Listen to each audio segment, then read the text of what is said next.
দর্শক আসসালামু আলাইকুম।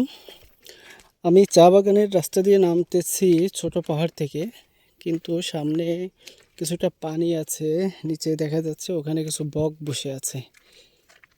একটা বক পানির ভিতরে এত সুন্দর করে বসে আছে, মনে হয় শরীর ভিজিয়ে বসে আছে, গরমে অনেক গরম লেগেছে ওর, এই জন্য।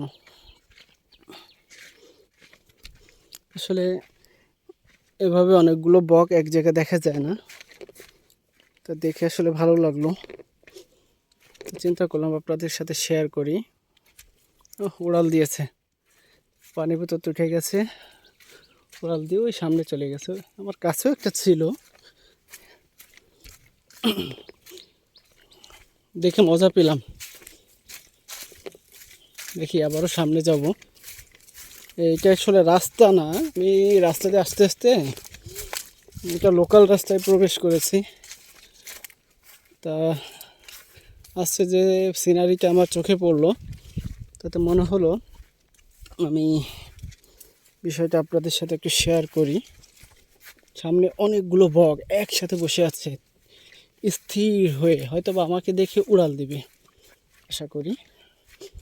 তো আমি কাছে কাছে যাই, দেখি কি বলে।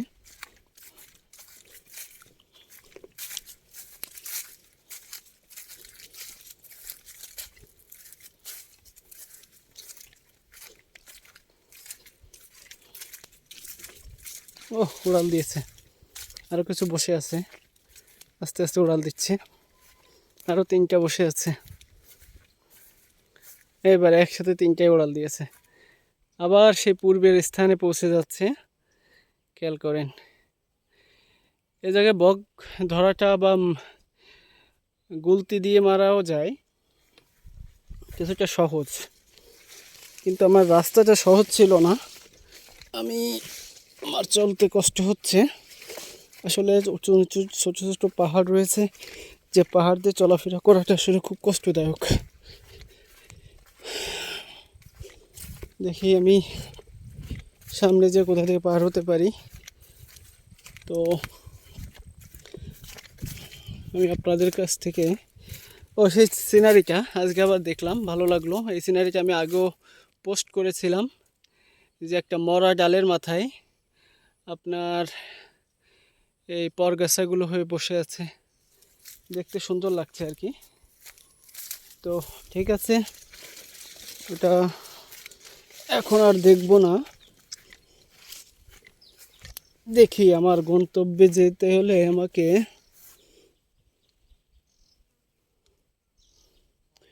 উপরের রাস্তা ব্যবহার করা লাগবে, আমি বুঝতে পেরেছি। এবার উপরের রাস্তা ব্যবহার না করলে আমি আমার গন্তব্যে পৌঁছাতে পারবো না। সুতরাং আমাকে এখন এই মুহূর্তে এই দিক দিয়ে উঠে যেতে হবে। ওয়াও,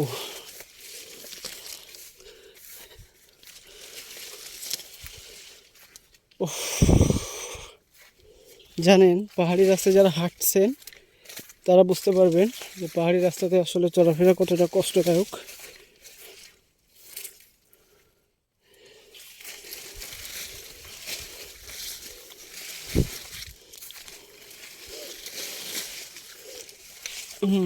মূল রাস্তার দিকে চলে এলাম, দেখি এই রাস্তাটা কোন দিকে গেছে। বাই আবার রাস্তাটা নেমে গেছে, অবশ্যই দিক দিয়ে যাওয়াটা সহজ। দেখি, আমরা বাইরের রাস্তা দিয়ে চলে যাব ইনশাল্লাহ।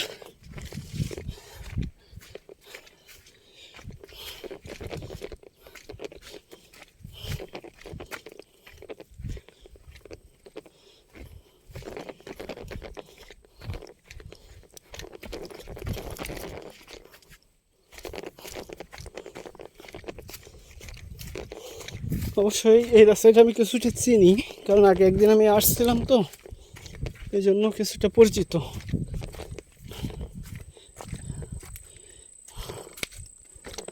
এখানে পানি আছে, পানির ভিতরে আবার মাছও আছে, ছোট ছোট মাছ।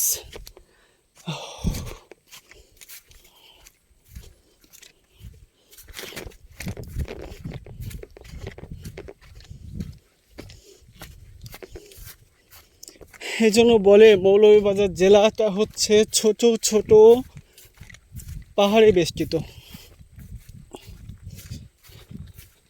এখানে বড় পাহাড় খুবই কম, হয়তোবা সীমান্ত এলাকায় আপনি যদি সিন্দুর খান তারপরে এলাকা দিয়ে ঢোকেন, তারপরে ওই দিক দিয়ে অনেক বড় বড় পাহাড় আছে খাগড়াছড়ির মতো।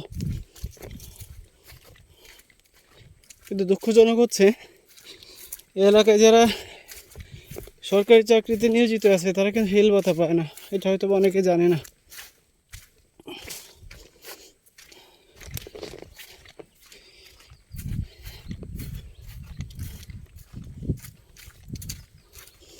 তো অসংখ্য ধন্যবাদ, আমার সাথে অনেক সময় রয়েছেন আপনারা। সুস্থ থাকবেন, ভালো থাকবেন সেই কামনা করে এখনের মতো বিদায় নিচ্ছি। আল্লাহ হাফিজ।